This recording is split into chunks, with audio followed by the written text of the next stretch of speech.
ఈ సందర్భంగా ఒక మాట చెప్పాలన్నా, నిజంగా తెలంగాణ సరే ఆయన ఎందుకు తీసుకొచ్చిండో ఈడబ్ల్యూఎస్ రిజర్వేషన్ ఏంటో తెలియదు, కానీ ఒక బీసీ ప్రధానమంత్రిగా ఉంటూ ఆయన తన ఓటు బ్యాంక్ కోసం ఎన్నికల్లో గెలవడం కోసం వ్యూహం కోసం తీసుకొచ్చిందో తెలియదు.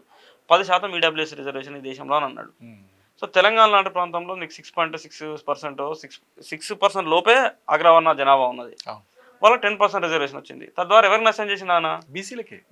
బీసీ ప్రధానమంత్రి తీసుకొచ్చిన చట్టం ద్వారా బీసీలకు నష్టం జరుగుతా ఉన్నది.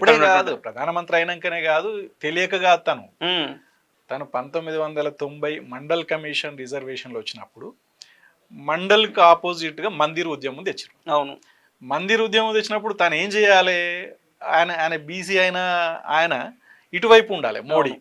కానీ ఏం చేసిండు, తను మందిర్ ఉద్యమం కోసం రథయాత్ర జరిగితే రథయాత్రకు ప్రధాన సారథి తను. వాళ్ళంతా మనవాద సిద్ధాంతంతో వచ్చినటువంటి వాళ్ళ సిద్ధాంతం బలపడడం కోసం ప్రయత్నం చేశారు తప్ప. కాబట్టి బీసీ ఉద్యమాలను అణచివేస్తూ ఆ ఉద్యమాలను బలపరుచుకునేటువంటి ప్రక్రియలో భాగంగా వాళ్ళు వెళ్ళిపోయారు. సో వాళ్ళు ఎంతసేపు కూడా మనం బీసీ ఉన్నప్పటికీ అట్లనే చూడాల్సి ఉంటుంది. సో భారతీయ జనతా పార్టీకి సంబంధించిన నాయకత్వంలో బీసీ ఎవరు ఎదిగినా కూడా అంతిమంగా ఆర్ఎస్ఎస్ నిర్ణయించినటువంటి వ్యవస్థనే నడుస్తున్న విషయం ప్రపంచం మొత్తం తెలుసు. సో ఆర్ఎస్ఎస్ ఎప్పుడు బీసీ వ్యతిరేకి, అనగారిన వర్గాల వ్యతిరేకి. సో లాజిక్ ఏంటంటే మనం అర్థం చేసుకోవాల్సింది, తెలంగాణ సమాజం కూడా అర్థం చేసుకోవాల్సింది, బీజేపీ లాంటి పార్టీలో బీసీ నాయకత్వాన్ని నడిపించేది మళ్ళీ ఆర్ఎస్ఎస్ అనేది గైడ్ చేస్తే తప్ప సాధ్యం కానటువంటి వాతావరణం ఉంటుంది. సో దీనికి మన గ్రామీణ ప్రాంతంలో, సో తెలంగాణ రాష్ట్రంలో గ్రామీణ ప్రాంతంలో విభజించి పాలించాలనేటువంటి ఒక విధానం నడుస్తూ ఉన్నది. సో మాదిగ వర్సెస్ మాల, గౌడ్ వర్సెస్ యాదవ్, మున్నూరు కాపు వర్సెస్ ముదిరాజు, ఇట్లా కులాల మధ్యలో జరుగుతున్నటువంటి పంచాయతీలు, సో కులాల మధ్యలో ఉన్నటువంటి ప్రజలను విభజించేటువంటి వ్యవస్థలను. సో ఇది పోతూ ప్రజలను లేదా ఆ కింది స్థాయిలో ఉన్నటువంటి ఆ బీసీ కులాలను ఐక్యం చేయాలంటే ఏం చేయాల్సిన అవసరం ఉన్నది? ముందుగా అంటే కొన్నేమో రీజనబుల్ స్ట్రగుల్స్, ఇప్పుడు మాదిగా ఉందనుకో, మాదిగా స్ట్రగుల్ రీజనబుల్ స్ట్రగుల్, వర్గీకరణ చేయాలి, మా వాటా మాకు రావాలనేది రీజనబుల్ స్ట్రగుల్. ఎగ్జాక్ట్లీ. సరే, దాన్ని పాలక వర్గాలు ఉపయోగించుకుంటున్నది అనేది రెండో అంశం. ఒక కొట్లాట ఉన్నప్పుడు రెండోడు ఉపయోగించుకుంటాడు.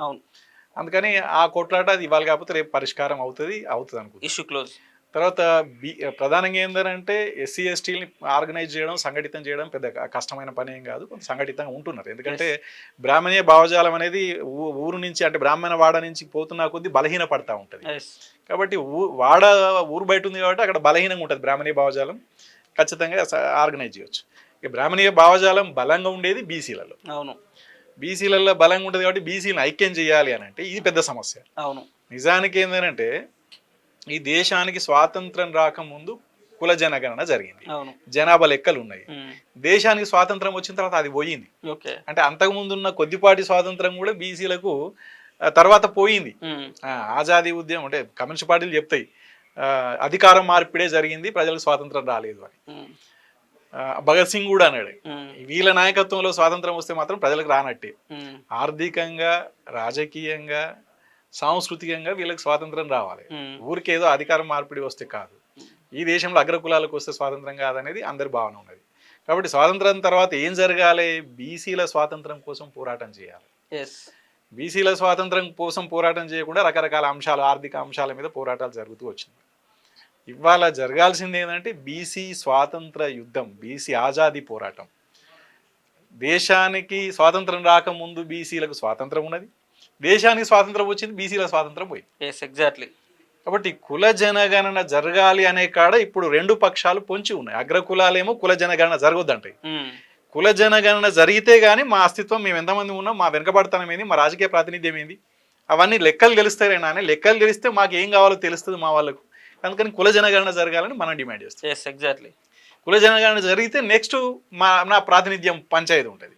కుల జనగణన జరిగితే కోర్టులు కూడా డాటా ఉంది కాబట్టి రిజర్వేషన్లు కొట్టేయలేరు, 50% సీలింగ్ ఎత్తేయాల్సి వస్తుంది. కాబట్టి కుల జనగణన మీద ముడిపడి ఉన్నది కాబట్టి ఇవాళ మనం కేంద్రంతో ఆ పోరాటం చేస్తాం. లైక్ చేయండి,